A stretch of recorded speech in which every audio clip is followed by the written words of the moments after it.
Welcome everybody to today's edition of Filming Locations. Coffee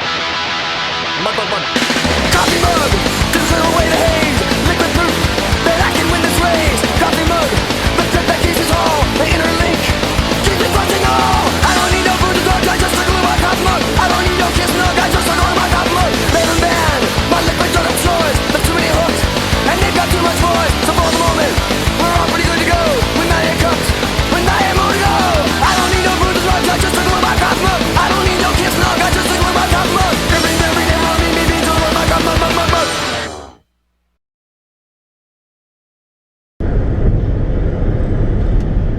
It's a beautiful day in Salt Lake City. Slightly overcast. And I got an ugly windshield. Alright everybody. Again, thank you for today's edition of Filming Locations. I'm here in downtown Salt Lake. Not too far from Temple Square actually. But again, like I said in the opening credits sequence, this is the second edition, volume 2 of Filming Locations for the movie Dumb and Dumber. And right now, everybody will most likely recognize this building right off the bat. But it is the building where Harry and Lloyd's apartment was. You see it towards the beginning of the movie, where the blind kid is, and such. Anyways, here's the building, Smith Apartments. So here we are, called the Smith Apartments. I think the interior shots of the movie were filmed elsewhere. At the end of the flower beds, right where that blind kid, Billy in 4C, was seated during the Pretty Bird part of it. I never noticed it before, but my dad pointed out over here in the movie there's a guy peeing at the wall. That's the wall right there that he's peeing on. I'm not going to go into the property because it's private property, so no. Now, I've said this in a prior video that I posted earlier, in part 1 of the Dumb and Dumber Filming Locations, that, well, not everybody agrees with me in this, but this is like one of my all-time favorite movies. I love comedy films, and I definitely think that this one is a classic. Dumb and Dumber is great. And no matter what, I know the jokes, I can quote the movie, but no matter how many times I see the movie, it makes me laugh just as much as it did the very first time I saw the movie. So we're gonna go ahead and go try. There's at least one of the locations for Dumb and Dumber I want to go try and visit, and it's just right up around the corner for me. All right, see you in a minute. Okay, you probably won't recognize the shot or the scene, but. Well, we're just right down the road. You can see the Smith Apartments where we're just at, just on the other side of that bakery over there. But this is the scene where Lloyd gets robbed by a sweet old lady in a motorized cart, and he didn't even see it coming. And you can see it's now a fish and oyster bar, and then the windows have been put in since they did some filming. I think this restaurant is actually pretty recent. I think it was just recently put in here, but I think it was right about here where the newspaper thing was at Rhode Island Slot or whatever it was called. Now I actually just got done talking with the owner of that restaurant that we just filmed by, but he was telling me a little bit about when they were filming Dumb and Dumber. He said he had a restaurant at the time that they were filming Dumb and Dumber. He had a restaurant not too far around the corner from where he's at now. But he is also saying that he didn't, ever since they did the filming there, he wanted to move in as soon as he possibly could, because he was saying that it was one of his favorite movies. He wouldn't let me record inside his restaurant because Originally, after I was done filming, he was asking me what I was doing there, why I was just sitting there recording, and I was telling him, I'm doing some filming locations for Dumb and Dumber, and this is one of them. He's like, oh yeah, I always forget about that, But so then he told me that, when they were filming this, they actually used to be an old folks home. From what he was telling me, they used to be an old folks home, just right around the corner from where the restaurant's at now. Excuse me, my nose is getting a little itchy. But the lady who was actually on the motorized cart on her whatever you want to call it, motorized wheelchair, whatever. She said that, he was saying that she was actually part of, the old folks home that used to be right around the corner. And that when they were filming, then her family was there with her, making sure that she was okay and that she doesn't get treated illegally or something like that. I'm not exactly. I asked him what he meant by illegally. He said that so that way they can ethically treat her or treat her nice. That way her rights weren't like violated or something like that. He was speaking in pretty much broken English, but on the better side of it, he spoke better. Sorry, there's a fly in here. He spoke better English than most foreigners do, but it's still a little broken up. You know what I mean? Anyways, I wish I could have recorded my conversation with him because he had a lot of information to give to you. Well, let's see here. Right now, I'm just kind of driving around.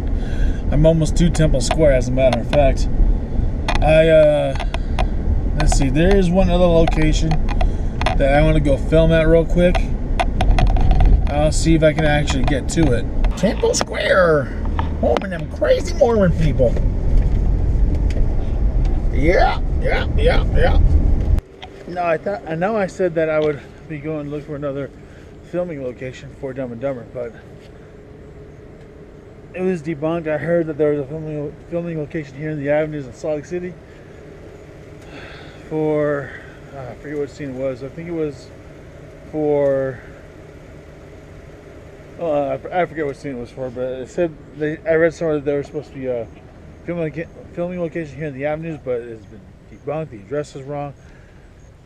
And it just didn't film in the area. So I kind of figured that since I'm up in here in the area, I'll do just a real quick cemetery visit.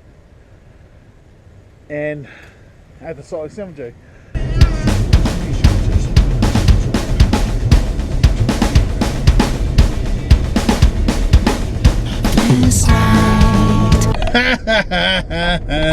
Just kidding. I'm not going to put you through another theme song. That's only for my cemetery videos. Some strictly cemetery videos.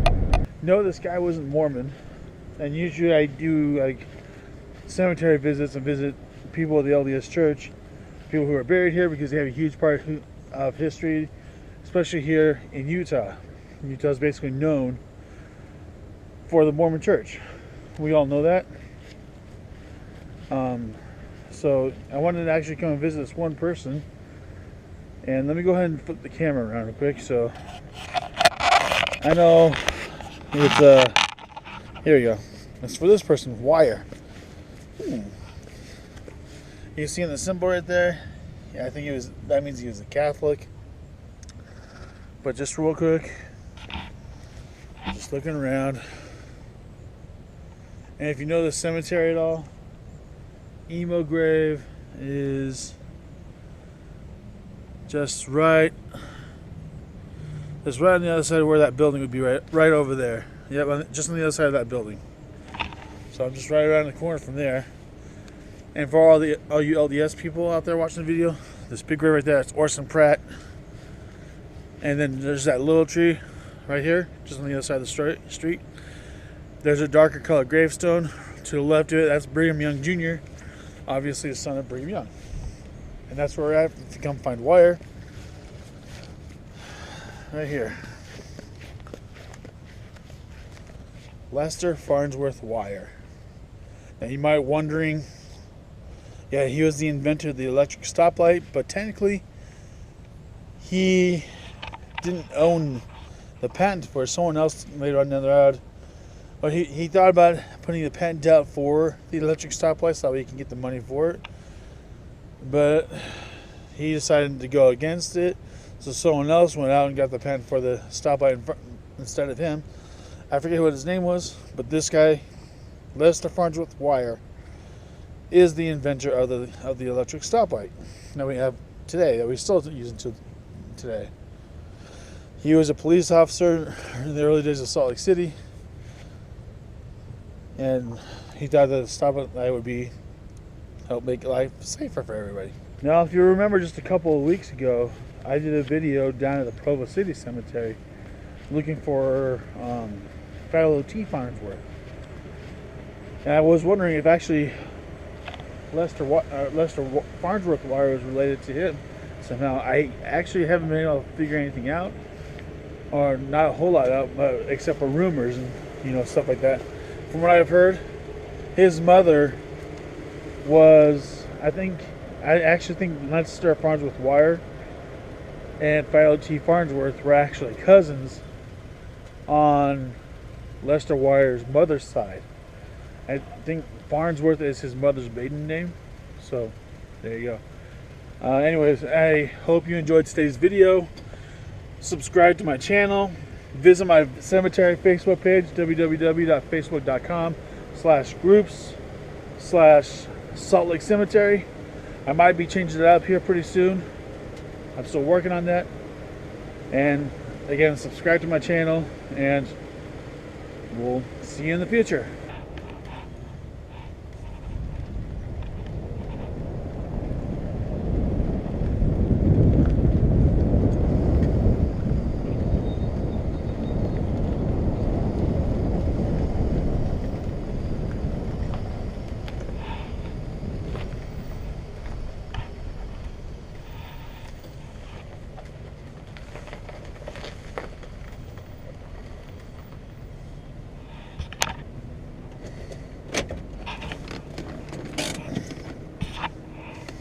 Sorry for the shakiness of the camera.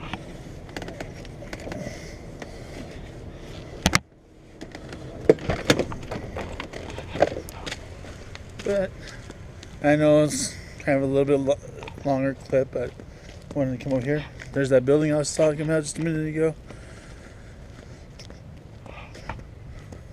Just walk on down.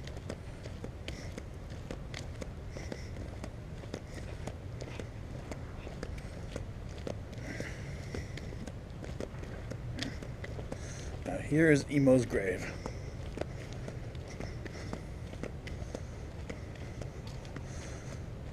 Surrounding here, we're in a Jewish part of the cemetery.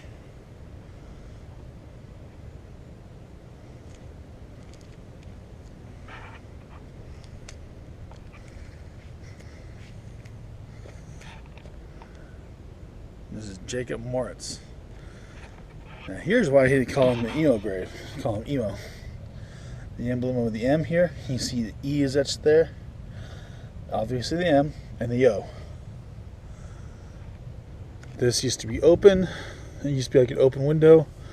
I'm assuming either the family or the cemetery decided to close it because so many people were coming here to basically vandalize it, because you used to be able to reach your camera just right in there and film inside of it. There used to be a broken urn there.